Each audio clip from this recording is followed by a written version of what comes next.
ces dernières années, je ne sais pas si vous vous souvenez, faire de la gymnastique et prendre soin de son corps est devenu assez tendance et c'est plutôt une bonne chose. Mais ce que vous ne saviez peut-être pas, c'est qu'il est aussi possible de faire des exercices pour entretenir son visage. Alors on va voir ça avec notre invitée du jour. Elle vient de publier un livre où elle nous donne toutes les clés pour réduire les signes du vieillissement de manière assez simple, me semble-t-il.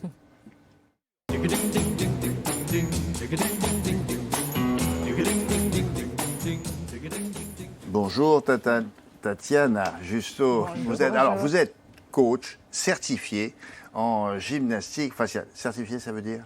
Ça veut dire que j'ai fait les études, j'ai passé les examens. Donc vous avez voilà. des diplômes pour... J'ai des diplômes, j'ai des certificats que je comprends l'anatomie du visage, Oui. je sais ce que je fais. Oui, c'est ça. C'est par rapport à certains autres qui se prétendent spécialistes et qui n'ont pas toujours les diplômes. D'accord. Bon, alors en quoi ça consiste exactement la gymnastique du visage? Et d'où ça nous vient d'ailleurs? La gymnastique du visage, on va travailler les muscles qui ont tendance à s'affaiblir avec au l'âge, quotidien, avec l'âge, voilà, parce qu'on vieillit ou qui sont peu sollicités. Et au contraire, on va détendre les muscles contractés au quotidien. Voilà, ça passe par des exercices du sport, on va dire, mais pour le visage. D'accord. Et je vous demandais si ça venait d'un pays particulier ou d'une région? Au fait, non. On sait qu'au 19e siècle, oui. il y avait déjà des Françaises assez chics qui pratiquaient certains exercices. Bon? Voilà.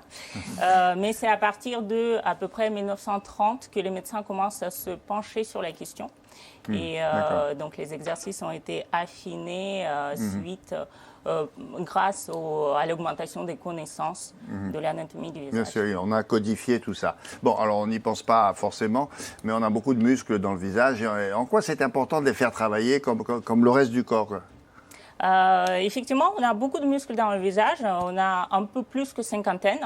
Donc, cinquantaine? Voilà, un peu plus même. Donc, par exemple, on a un muscle masséter qui nous sert à ouvrir et fermer le mâchoire. On a un muscle frontal, on a un muscle temporal, on a un muscle autour de la bouche, des yeux, etc.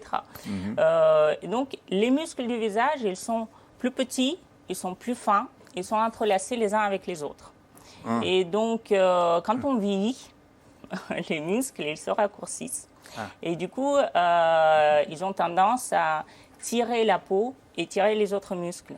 Et du coup, ça finit par creuser des plis, par creuser des rides. C'est pour ça que c'est important de les faire stimuler, de les faire tonifier et travailler. Alors, sur quoi on peut agir? Alors, comment fait-on? Parce que c'est nous qui le faisons. Ou alors c'est vous? C'est vous qui faisiez, c'est vous qui faites avec votre visage. Je peux vous montrer certains exercices. Oui, allons-y. Quelques exercices assez simples. Caroline, qui n'en a pas besoin, évidemment, vous regarde et moi qui vraiment devrais faire ça plus souvent. Je vous regarde aussi. Il faut le faire en amont d'ailleurs, ou est-ce qu'il y a un moment où ça ne sert plus à rien de faire de la gymnastique, ou ça peut être utile Quand c'est trop tard. Quand c'est trop tard. Mais écoutez, on peut commencer à tout âge. On peut commencer même à 25 ans si vous voulez, mais bon, c'est plus en prévention. Mais à partir de 30-35 ans, ça dépend bien sûr des signes du vieillissement qui sont déjà installés sur le visage. Alors, qu'est-ce qu'on peut faire de ça pour des gens comme nous? Mais écoutez, on peut travailler l'ovale du visage si vous voulez. Allons-y. Pour ne pas avoir le double menton disgracieux, les bajoux, etc. Donc c'est assez simple. On va entrouvrir notre bouche et on va tirer notre langue vers notre nez. À l'intérieur? Non, à l'extérieur. Voilà, on va tirer la langue. Voilà, c'est parfait, c'est super. C'est joli, non? Ah non, dites donc, vous arrivez à faire... moi, je suis un peu court. Ah ouais, elle sort pas beaucoup. C'est ridicule. On va travailler comme ça les muscles qui sont sous notre langue. En tirant la langue vers le nez. Voilà. Et ça fait travailler quoi, ça? Ça fait travailler notre ovale du visage, donc les muscles qui sont sous notre langue, qui répondent si on a ou pas le double menton, si on a un visage assez... On fait ça combien de fois? Il faut le faire 1 fois par jour, 2 fois par jour? Et combien de temps on reste avec la langue sur le nez? Vous comptez jusqu'à 5. 1, 2, 3, 4, 5. Voilà, en haut. Vous vous détendez, vous répétez 5 fois. 5-6 fois. Un petit dernier, parce que sinon, un petit dernier. Un autre, non? Un autre, si. On peut lifter le visage, par exemple. On va travailler avec le muscle masséter et le muscle temporal. C'est le pivot des muscles de notre visage. Donc, on va mettre nos paumes de main sur les tempes. On va les étirer un tout petit peu, pas beaucoup, vers le sommet de la tête. Et on va lentement ouvrir et fermer notre bouche. Voilà. Et vous le Ça, faites ça pas va encore. Même système que tout à l'heure. 1, 2, 3, 4, 5. Voilà. Et on fait ça. Et ça, c'est utile. Bon, c'est génial. Et ça Et évite ça- la chirurgie?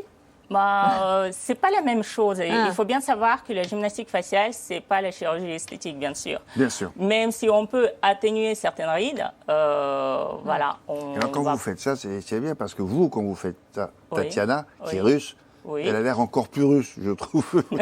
Hein, avec Asiatique. les cheveux, les yeux bridés comme ça. Merci de votre visite. Ça s'appelle la gymnastique faciale, méthode naturelle pour lutter contre les signes de vieillissement du visage. Et c'est aux éditions Erol.